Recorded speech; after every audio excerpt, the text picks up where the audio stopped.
Thank Ali Kemp for inviting me here along with Elaine and Catherine for helping to set up this presentation.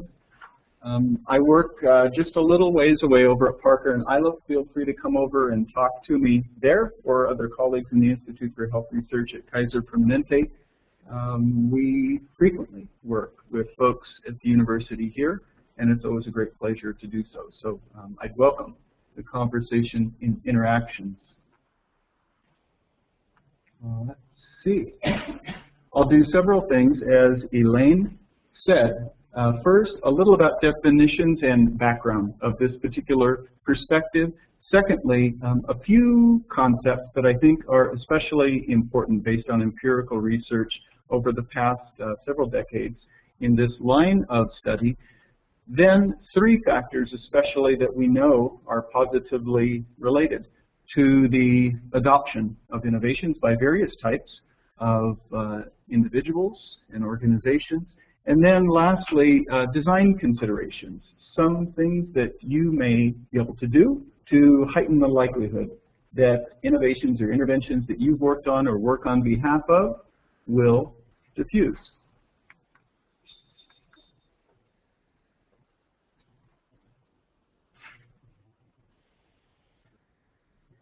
What is diffusion?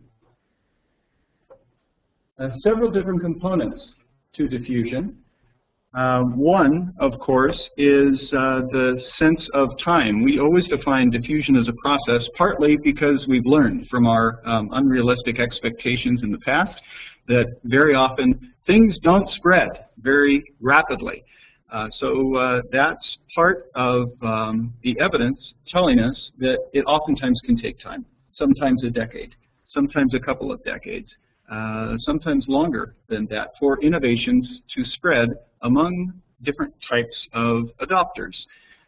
Innovations are what? Innovations are what we perceive to be new. That is, we measure innovations in the perceptions of individuals we're trying to affect or those we're studying who may have adopted a new idea, a new practice, a new normative belief, a new technology. Any of those objects we would consider an innovation. An innovation thus can be old to one person and new to another person, right? Because we measure perception.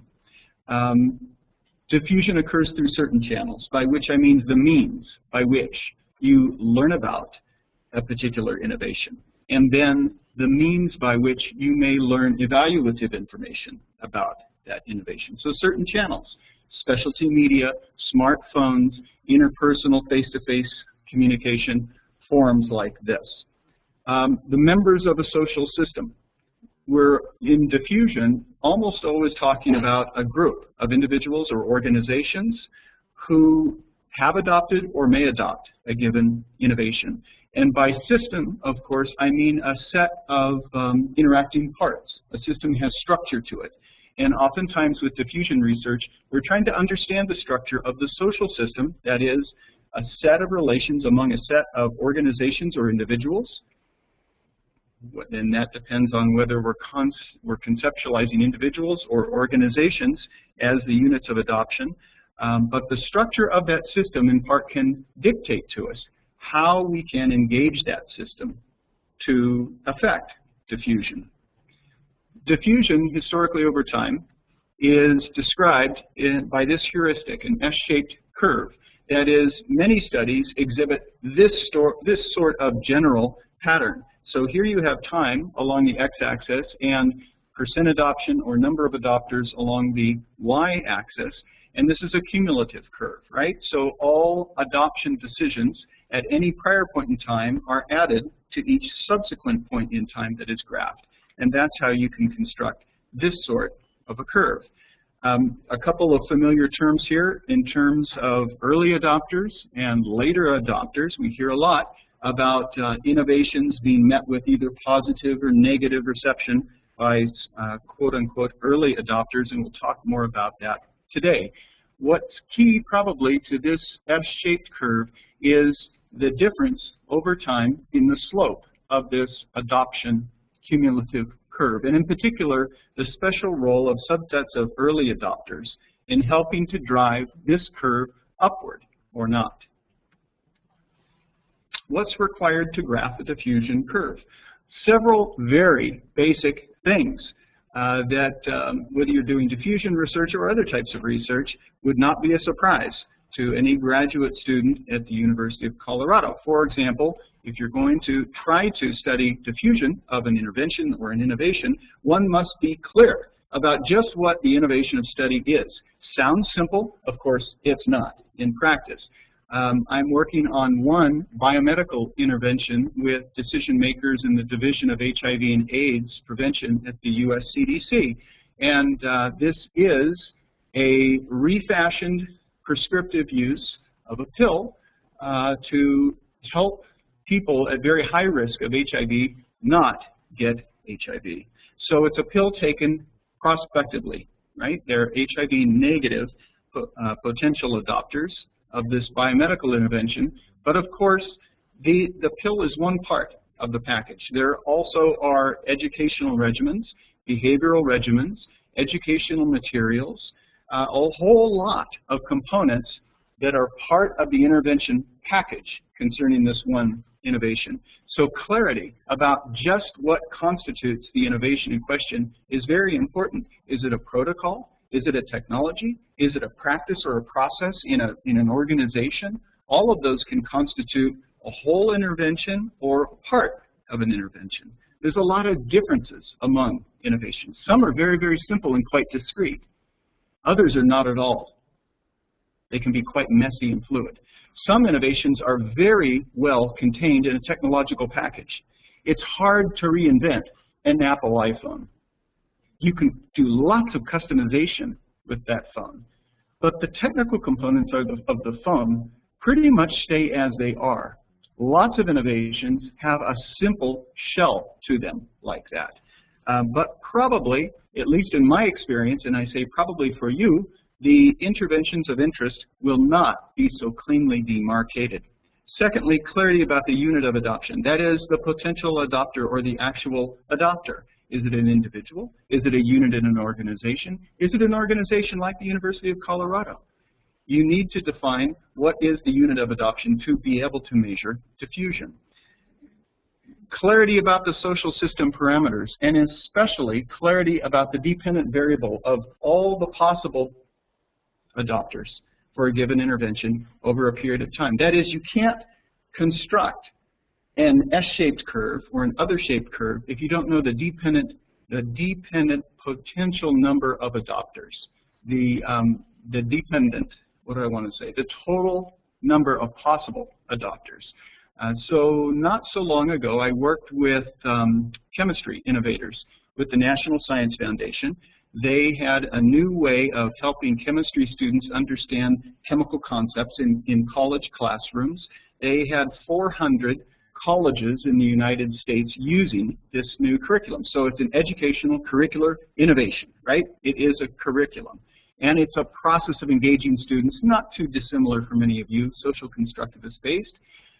Is 400 a lot or a little? They thought it was a lot.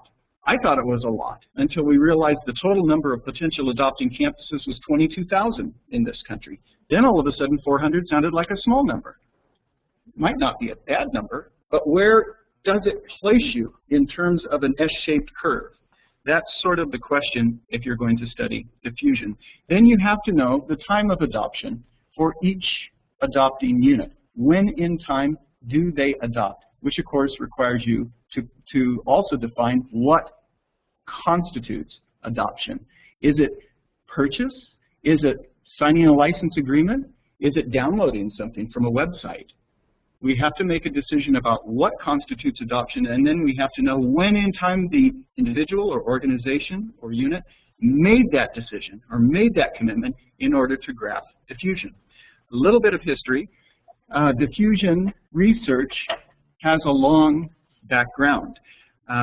We normally trace this in the diffusion of innovation literature to 1892, and that's 1892, not 1892, and the publication of Jorg Simmel's book, Conflict in the Web of Group Affiliations. We do this because Simmel was what we nowadays would call a sociologist. He was technically a philosopher, in Germany, but we would call him a sociologist. And what he primarily studied were the way in which interactions with a close-knit group of people that we all have in our own lives, your friends, your acquaintances, your family, your work colleagues, how that affects your behavior. So the normative role of the group, what he called the web of group affiliations, the influence of those people on the way that you act. Gabriel Tarde in France, just a little bit after Simmel, focused more at a macro level of how imitation occurs among populations of people. He doubled as a judge. Not only was he a sociologist, but he was also a judge. And he would see people coming before the court. One thing he noticed with people coming into the courtroom is that they were wearing different types of hats and different types of clothes. They didn't know each other, apparently. These were different people, right, coming into the court. He was hearing cases. Yet he would see different types of fashion, different types of clothing grouped, clustered at different points in time. So 1 month it'd be a certain type of hat. 6 months later it'd be a different type of hat, which gave him insight to the idea that not only do people respond to influence from people they personally know, that was Jörg Simmel's insight, we also respond to people we don't know. We also respond to perceptions of society as a whole. And in modern society, of course, that translates into advertising, marketing, to help us decide and understand what to purchase, what's in fashion, and thus what we ourselves should or should not think or wear or how we might behave. Clark Whistler, an anthropologist in the United States back in the 1920s, modified these ideas a little bit. That is, ideas of how your personal acquaintances influence your activities, and then how your general perception, let's call it impersonal influence, acts upon the self. Whistler's insight was to bring proximity to bear and physical space to bear on what influences individual behavior. And especially what Whistler studied were the way in which cultural artifacts diffused across populations within small areas of cities. So he was one of a number of anthropologists and sociologists and education researchers in the 1920s who studied the spread of innovations among populations in U.S. cities.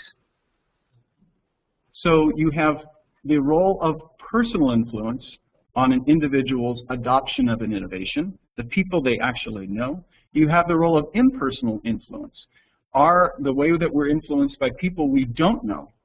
And then you have influence of physical space upon how we behave and what we think. These ideas of how we are influenced and how we respond to innovations as a result of those influences were brought together in the 1940s.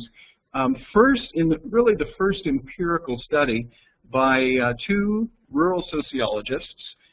They were teaching at Iowa State University, and they studied the adoption of hybrid seed corn in agricultural communities in the United States, in the American Midwest.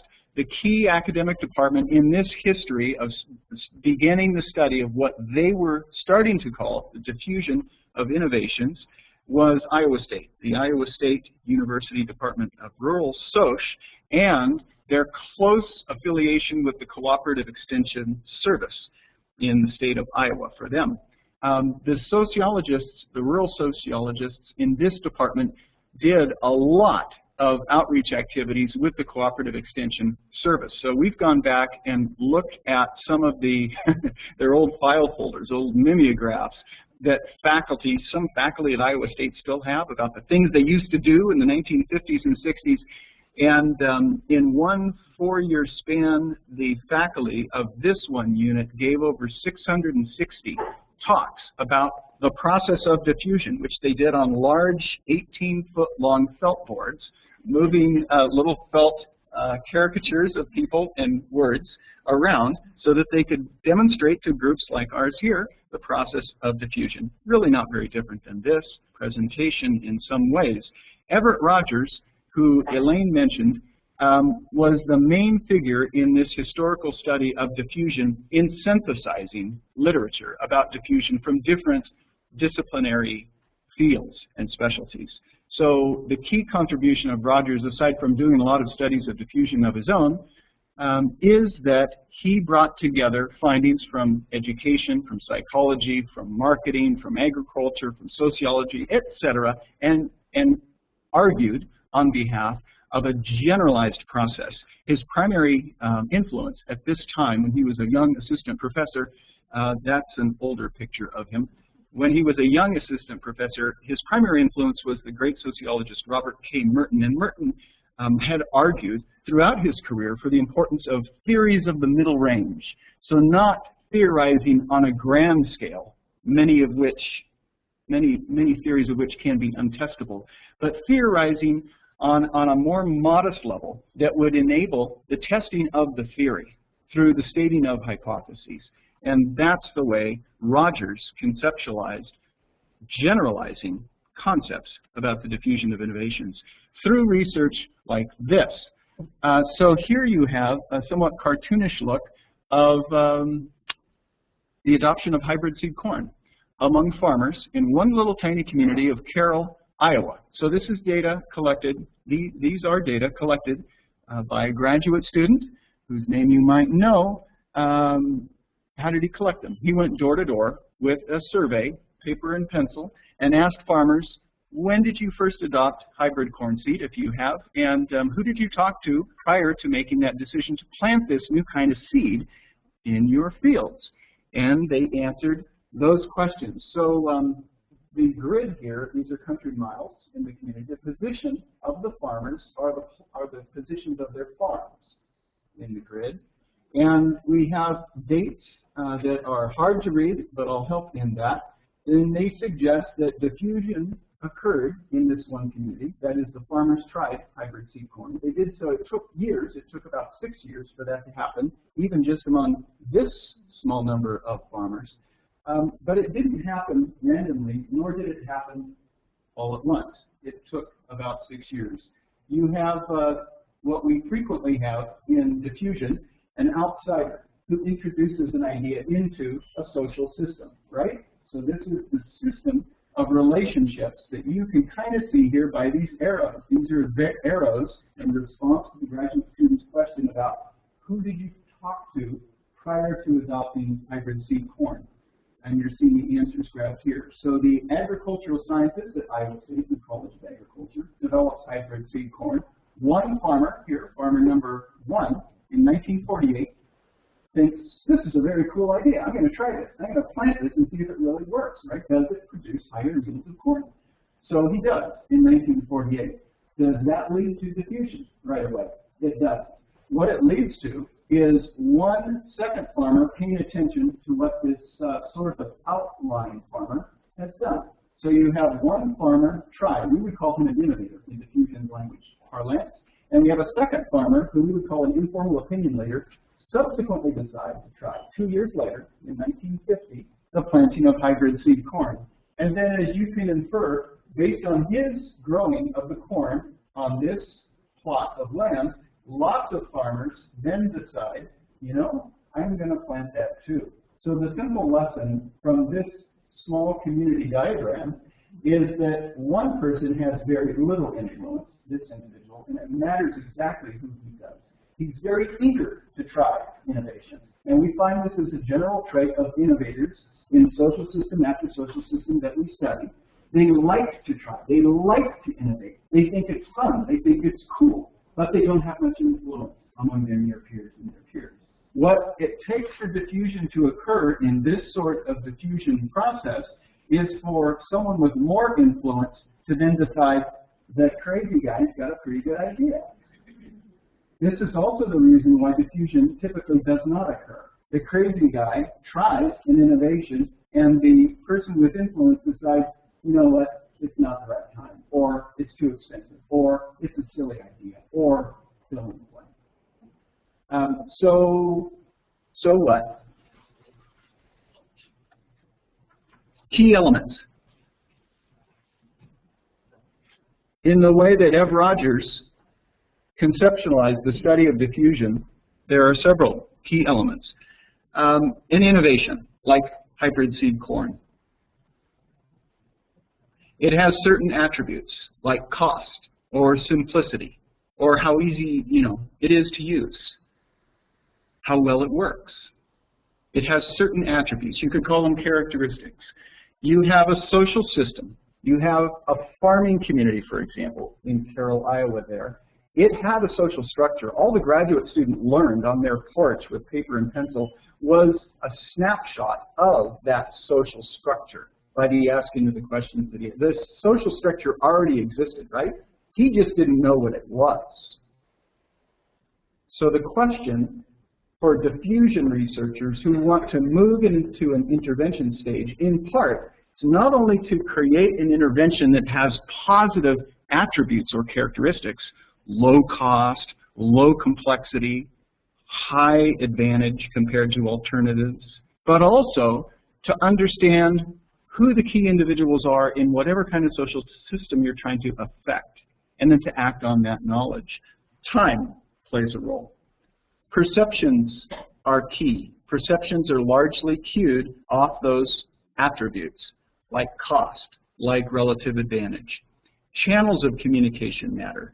We know, for example, concerning information and influence, that most people learn about innovations through impersonal means, yet most people are influenced to form evaluative judgments about that innovation through personal means. So you find out from mass media or you find out from specialty media about an innovation, but typically, especially for an innovation that's consequential, that matters to the individual, you only make the decision to try it or adopt it once you have someone else's evaluative opinion of that innovation. And that someone else isn't just anybody else. It's not the first farmer to adopt. It's the second farmer to adopt. It's someone you consider to be credible. Context. Probably, maybe the most forgotten aspect of Ev Rogers' work, yet one of the most important influences on adoption, and this is borne out in a lot of diffusion studies. All I mean is that the point in time when an intervention is introduced into a social system can make all the difference in the world. We can explain a lot of rejected innovations based on them being used at a less than positive time. That's a wrong time. We can also explain a lot of failed diffusion by framing. That is, the arguments, the persuasive information, the way in which meaning is established for whatever the innovation is, like hybrid seed corn, how that innovation is framed in materials, on websites, in talks, can make a lot of difference for individuals' perception about the innovation and its attributes. So diffusion research had what you might call a macro view, that people can be disaggregated by the point in time at which they adopt an innovation or how long they delay the adoption of innovation. We can consider them innovators like that first farmer, or we can consider them to be very late in adoption. We often learn, we had one recent reanalysis of that same community in Carroll, Iowa. The last farmers to adopt, they weren't just slow to adopt, they weren't just negative about the innovation of hybrid seed corn in question. They were actually conservationists. They were actually organic farmers who didn't believe in this kind of tinkering, of genetic tinkering, right? As they saw it, they didn't call it that, but that's how they felt. But it was wrong to do. Now we would call them what? We call them innovators. If we were conducting such a study now or 10 years ago. So being late is not a bad thing. It can be a very smart thing. All it means is that you make the decision not to adopt for a good deal of time. So there's a macro view to diffusion. There's also a micro view. That is, if you want to understand, again, individuals' assessment of innovations and why they did or didn't adopt a given intervention at a point in time, you very quickly get into their perceptions. Because again, we are defining innovation as what is perceived by the units of adoption. So back in 1962, with the first publication of Rogers' synthetic book, The Diffusion of Innovations, he conceptualized a stage-ordered model, right? That individuals go through various decision stages, as many others subsequently have done. We know, so 1962 is quite a ways back, we know a lot about diffusion. That is, there's a lot we don't need to study about diffusion anymore if we want to use this past history of empirical results. And there's been so many diffusion studies, we really don't need to conduct the same sorts of observational studies again and again and again and again, because our colleagues and forefathers have done it for us.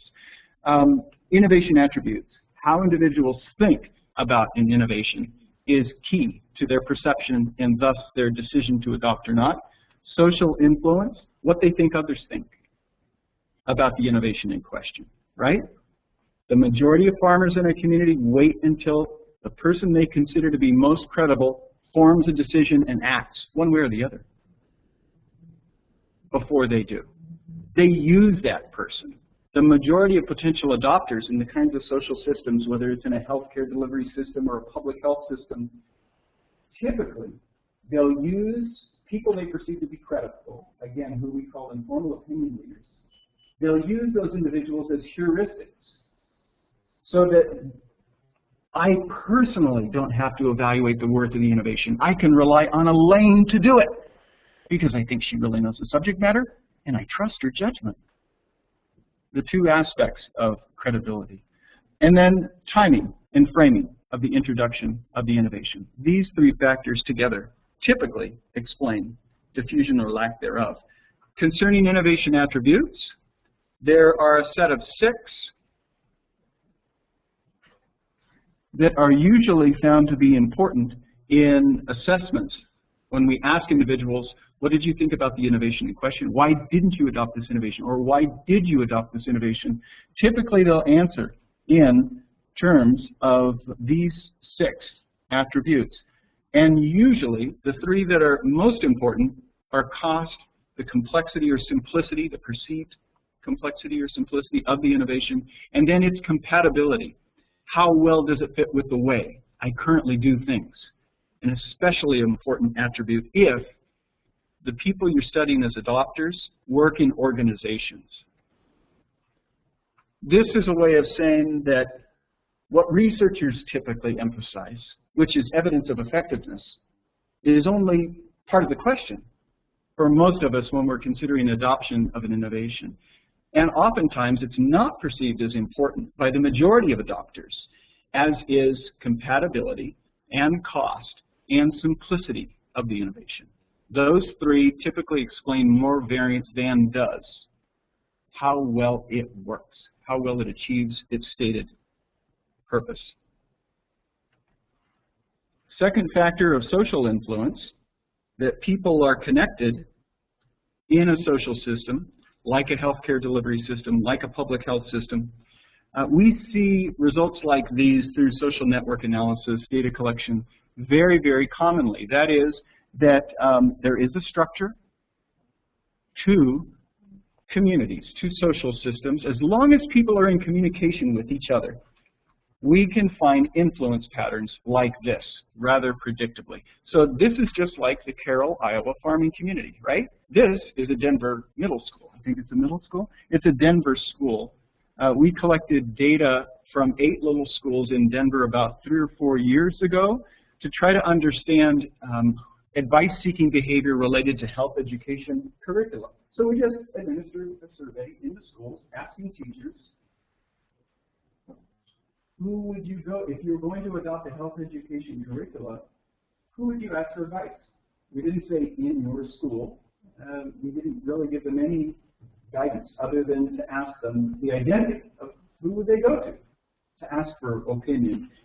In each of the 8 schools, it was the school nurse who respondents said they would go to first, which was interesting in part because these were public schools and the school nurse in all 8 schools was only 0.2 time employed each. She spend 1 day a week at each school, so she's not there very much, but she's there enough for them to know where to go to get this kind of information. It's also interesting because the principal in each of the 8 schools knew, when we asked the principal, do you know who your teachers are going to say they would go to? for advice seeking, the principals did know. In all 8 cases, they knew that it would be the nurse. And in all 8 cases, they also knew that it would be the PE coach, the PE teacher, who would be second most influential, which is the way these data play out in all 8 cases. So my point simply here is that typically, if people are in touch with one another in a social system, you can find a structure, not just of communication, but also of influence. And also, influence is not well correlated in the systems we study with formal authority. The principal is not the opinion leader here for this topic. It's the school nurse. Same thing here. This is a much larger system. These are judges in the state of Pennsylvania. The dots are judges. The lines are their reported advice-seeking behavior amongst themselves. But you see the same kind of thing as in the middle school. There is a small proportion of individuals who receive the vast majority of nominations from their peers as being influential. There is a structure. Did we know there was a structure like this prior to administering the questionnaire to these judges? No, we had no idea. We didn't know if there would be one network. We conceive of this as one large network among judges in Pennsylvania, but we didn't know we would see one interconnected network. We thought there might be 64 little tiny groups within this network, maybe connected and maybe not connected, because there's 64 counties and there's no state level structure for juvenile justice in that state, and our question concerned juvenile justice of these judges. So for diffusion purposes, if you want to intervene, again, and try to, let's say, accelerate the spread of an evidence-based practice among a set of people like this, knowing who has the most influence in the system is important information. Same kind of thing here in a healthcare system. A little bit of data from Kaiser, Colorado, of 3 years back now. This plot is a little bit different looking, this influence plot, only because I think you have physicians, nurses, front office staff, all involved in cancer care from 6 different units, and so you see 6 different little groups. There's a department, there's a department, there's a department, there's a department, there's a department, kind of like that, with boundary spanners or bridges, people who bridge or span those groups, between the groups. So what you quickly can figure out from a plot like this, or an organization like Kaiser, it's kind of a loosely structured system, a lot like a university here, where you have specialists in different units. It's one thing to convince people in one department of the worth of an innovation, and you do that through identification of an informal opinion leader, like the farmer in the Carroll, Iowa community.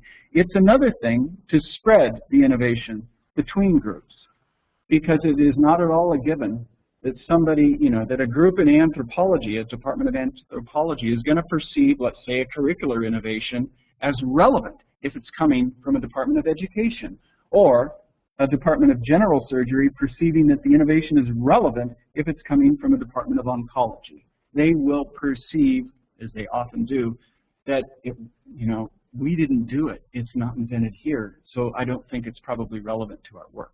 They might be right. They might be wrong. But both types of functional individuals are important. Local informal opinion leaders and boundary spanners. The importance of boundary spanners you can see through these 2 slides. So in Kaiser, this is the normal degree of what we would call 2-step influence, local influence that a typical Kaiser employee has. So you don't have much reach.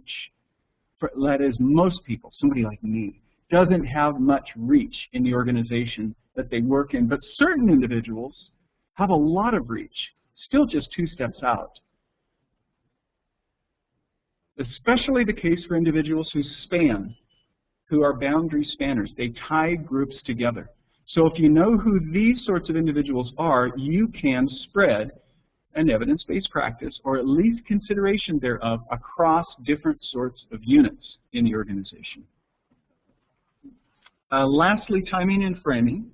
Several things to consider. Organizational climate. So for example, in the organization I work in, once a year, that organization makes organization-wide decisions about what is going to be emphasized for the organization that year. It's sort of like the distillation of most important objectives, and it's communicated to everybody in the organization, and everyone in the organization has to write what you will do to help achieve those organizational objectives. Kind of a funny process, but we do it. We all do it. What does that mean? Well, it partly means that if Elaine communicates an intervention to our organization and she's able to tie it in to the achievement of those objectives, we're going to pay a lot more attention. Because I'll perceive that she's helping me achieve something I've got to do anyway. But if she doesn't know about that organizational priority setting, that agenda setting, and she frames the intervention in a different way, maybe just as important, but it doesn't match our organizational priorities or our unit level priorities or the needs of, let's say, the quality associations that oversee the work that we do, I'll be much less likely to positively perceive the relevance of what she tells me. So timing and framing are critical. We know from diffusion research, we know from research from different types of scholars, that these factors of how you perceive an innovation, how you perceive other people's perceptions of an innovation, especially credible others, and then timing and framing can all be affected. We also know that if you do this well, it doesn't always work, but it can work. And work, what I mean by work, is to accelerate adoption of an innovation in a social system, whether that's a hospital, a healthcare organization, a public health system, etc. With the resulting sort of spread pattern, a more positive slope to an S-shaped curve. Let me stop there and see if you have questions. We're about 1:45.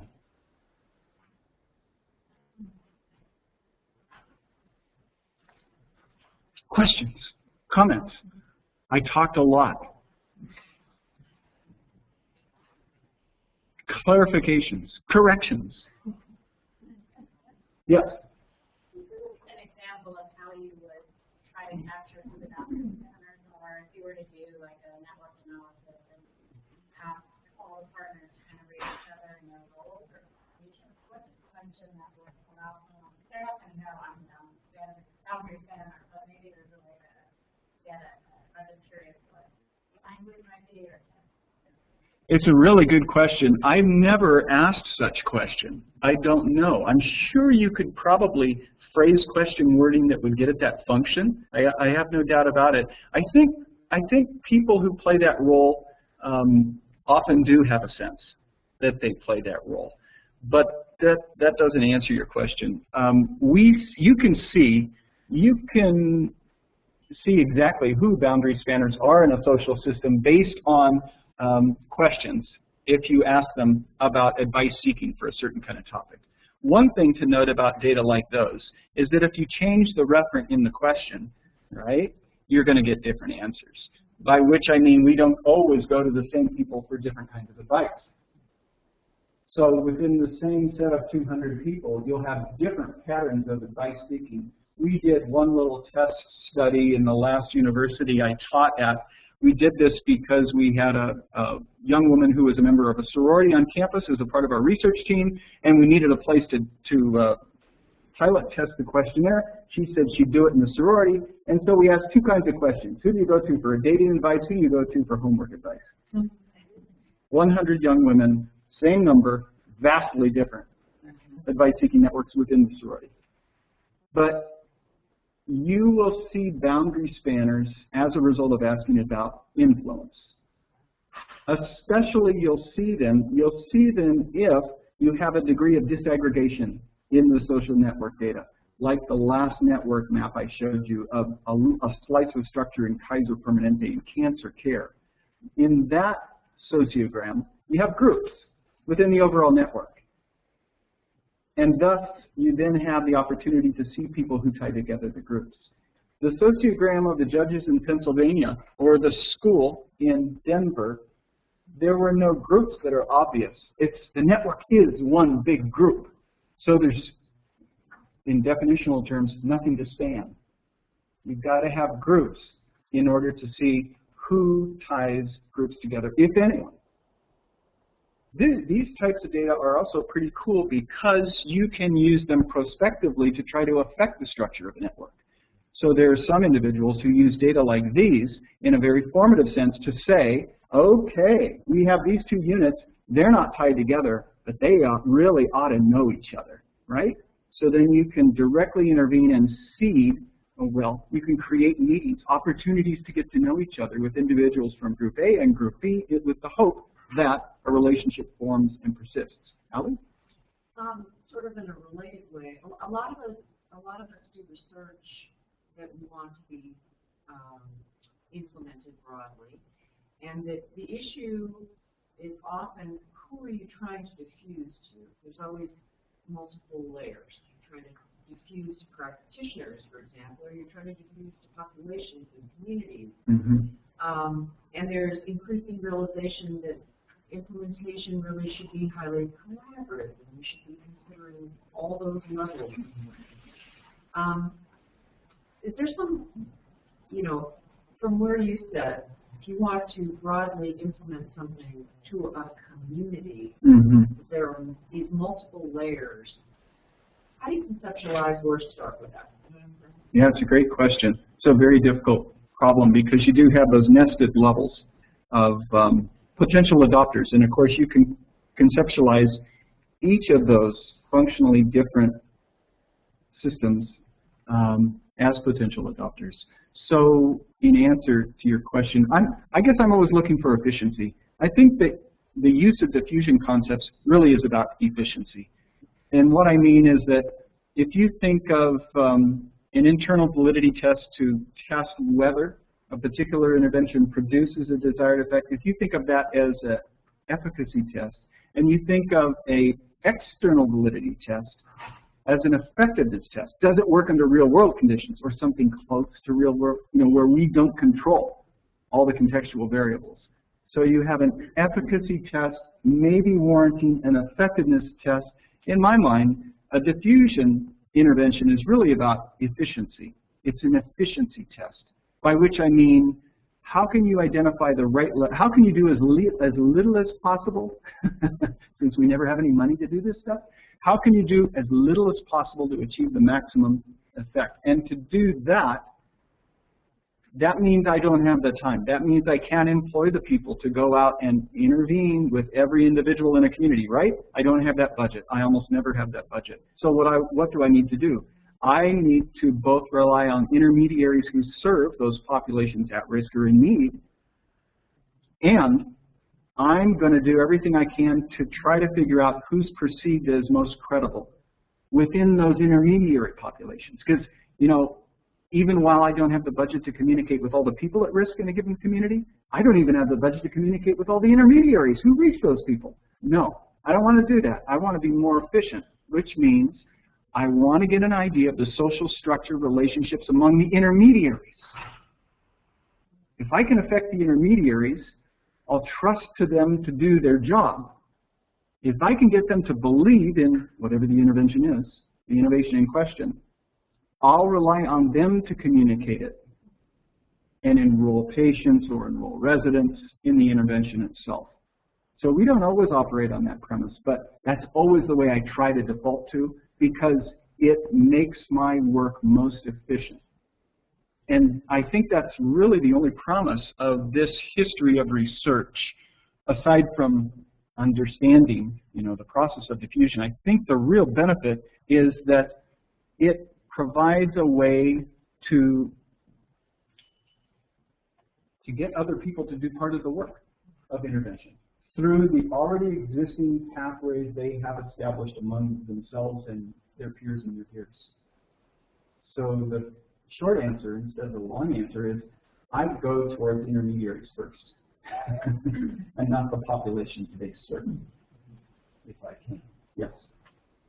I'm just trying to figure out, is the process different if you're trying to encourage the adoption of a new innovation in the absence of something, as distinct from trying to replace a behavior with a different behavior, or replace a bad behavior or a competing behavior. You have, say, drug dealers in a school, and you're trying to change the behavior away from that. Does the process work exactly the same way? It's a really good question. Elaine might know this answer better than I do. My sense would be if you're trying to replace, let's say, a socially negative behavior with a pro-social behavior, you have two tasks. I think the key from a formative evaluation or a marketing perspective, the key challenge would be trying to understand what needs of the individual are served by the negative behavior. And then trying to inculcate, trying to build in as many of those satisfactions or needs into the positive social behavior that the negative behavior is serving. All of which argues for it's a lot of listening at a formative stage. I think it proves my but maybe not. I'm not just trying to wrap my head around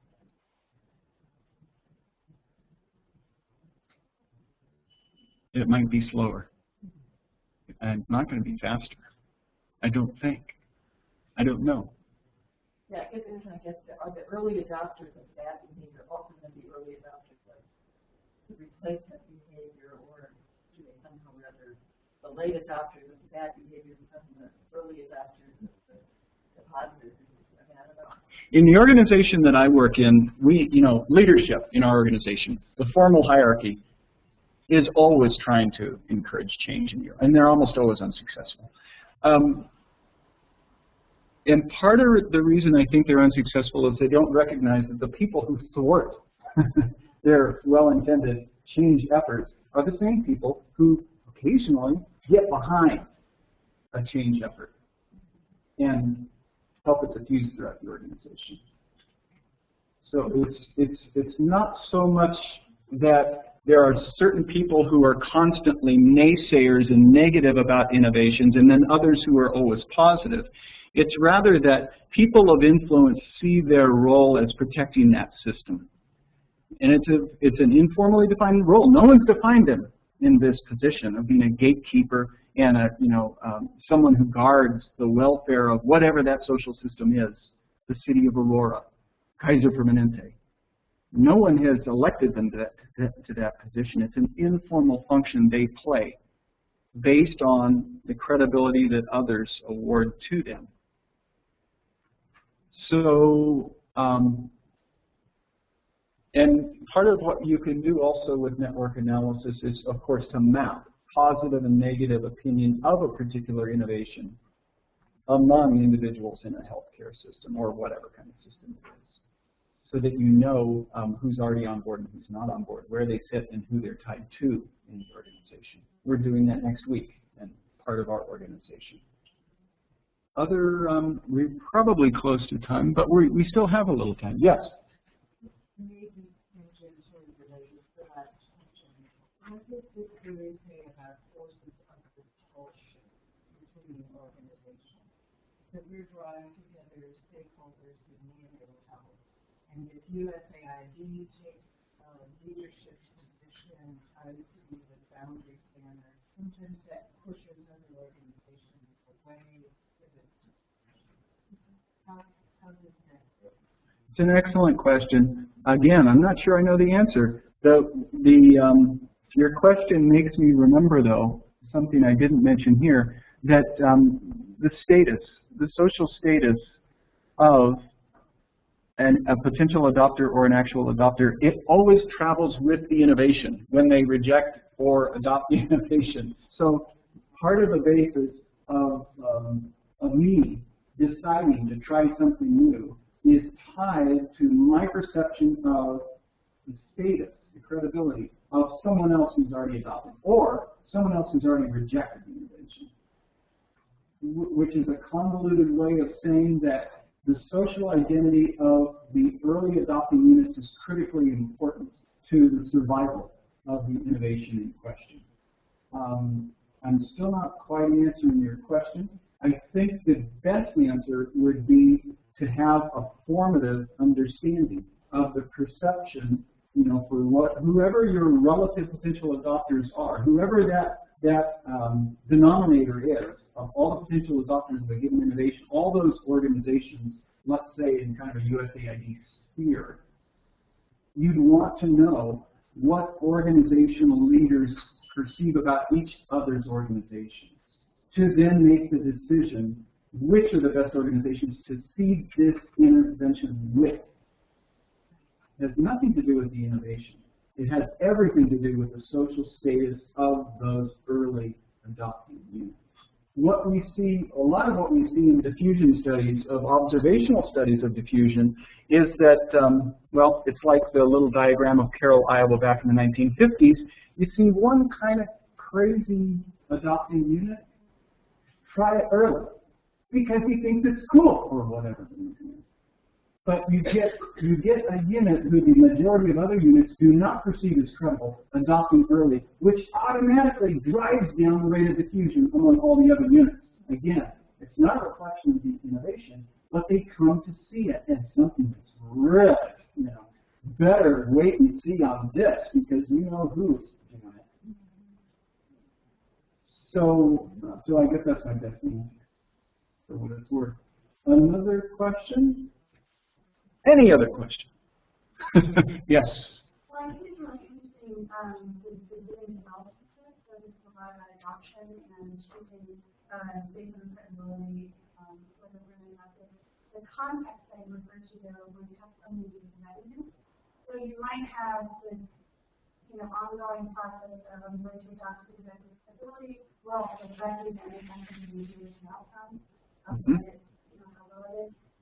I guess I just sort of have a broadly question of the crossover now once you then do adopt the program and how it gets done well, and the people who are, you know, the influencers in that context as well. Does that crossover between adoption and then implementation of it, and the actions doing it well, because you will have factors both of readiness and then also system support, and that process of being adaptation. And so, if you could speak a little bit to that in your opinion of that crossover. Yeah, great question. I think I want to answer that in two ways, and I hope I remember them both. First of all, despite Elaine's best intentions in introducing me, I've said nothing about implementation. Right? Everything I've said really has concerned adoption. In my mind, those are two very different things. Adoption is a point-in-time decision to try something, and implementation is how you put that new thing into practice, either as an individual or in your work unit. So I try to make a clear distinction between adoption and implementation processes, especially in organizations, because in organizations, very commonly, adopters are not implementers. They're different people. It's not just a different function, they're different people, right? So you get a higher level person saying, we're going with this. And then everybody else is left to do it. So that creates a whole really fascinating dynamic, which I think is the basis for the whole, what we call implementation science now. Because when the users are not the choosers, strange things happen. And those are interesting things. I worked with the National Council on the Aging about 4 years ago when they were trying to assess the readiness of nursing homes across the United States to engage in culture change activities. And they had smartly, I think, done kind of as partly as you're suggesting, they tried to assess the readiness of nursing homes that wanted to work with in COA. And they got too many, right? Kind of, this is one problem that organizations like that can have too many applicants. You can't work with them all. You only have a few staff. You only want to, you know, you don't want to waste your time, right? Again, so you want to only work with those who can do a good job of what you want them to do. So they measured nursing homes on, what was it? The typical two variables that assess readiness. Are they motivated? Do they want to do it? And secondly, do they have the capacity to do it, right? And ideally, of course, you want high motivation and high readiness. At least we think that's what we usually want. That's what we want in cases of implementation. So if my objectives in working with nursing homes is just to have them implement an intervention really, really well, those two selection criteria are satisfactory to find high probable successful nursing homes with that intervention. But if my purpose is to spread an intervention, is to use these nursing homes as early adopters to reach others, then I would argue, Elaine would argue, you've got to assess a third variable, and that one is simply perceived social position of the unit, perceived credibility of the unit from the position of the peers, from the perspective of other nursing homes. And so frequently, we have a new paper coming out right now about what we call exemplary demonstrations, using demonstrations to exemplify how to best put an intervention into practice for others to see the problems with it and how to do it well, or maybe the basis from which you can adapt it. There are good reasons to separate out, let's say, those early sites that you want to help. It's really for the purpose of an external validity test. You want, let's say, community A to demonstrate, or communities A, B, C to be early demonstration sites, like an external validity test. Does it work under real-world public health conditions? And how does it legally get modified to do so? And that's one function, but that's not a diffusion function, right? The diffusion function is, how can we spread this idea from community to community to community? So, sorry to go on. I know that we're out of time now. Well, let me thank you. Please join me in thanking. If you go to the last slide in the package, that's Jim's address. I'm sure you've entered that up. And if you don't mind, please stop off the evaluation.